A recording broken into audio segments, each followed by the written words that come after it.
Welcome back to Indiana News Desk. As the war in Ukraine enters its third month, an Indiana University professor is traveling back to the area to continue her research.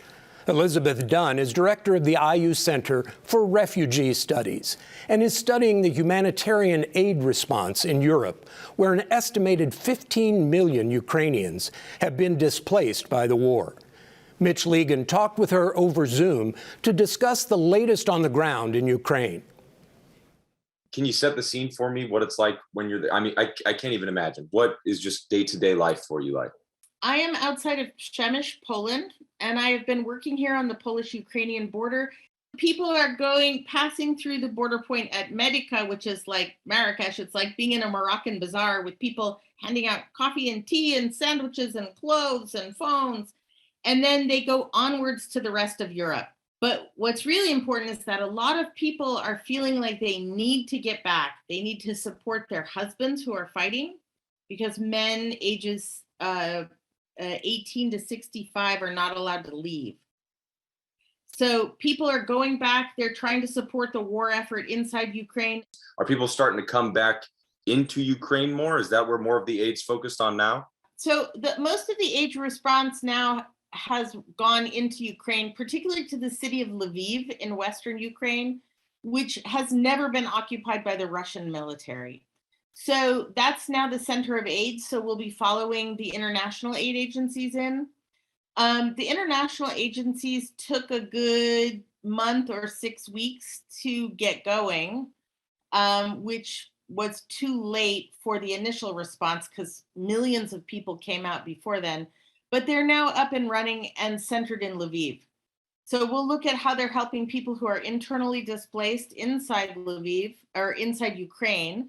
And then we'll be going to the capital, Kyiv, especially to interview people at the Kyiv School of Economics. And this is a group of academics who have raised $30 million for emergency needs, particularly for the territorial defense and for just general household needs for people in the city of Kyiv, which was occupied by Russian soldiers.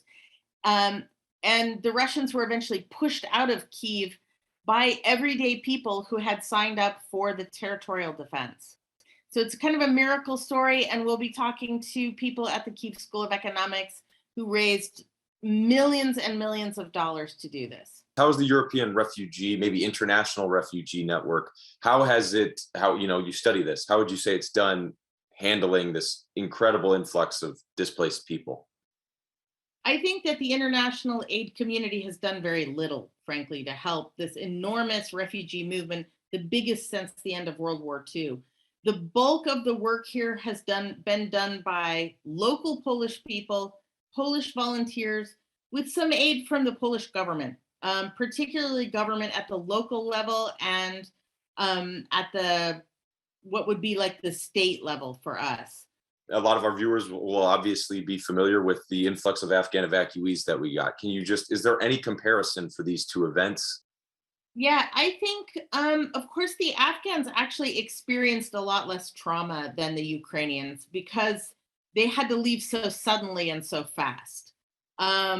Where the Ukrainians, many of them spent months inside Ukraine experiencing the war before they could get out of territory that had been occupied by the Russians.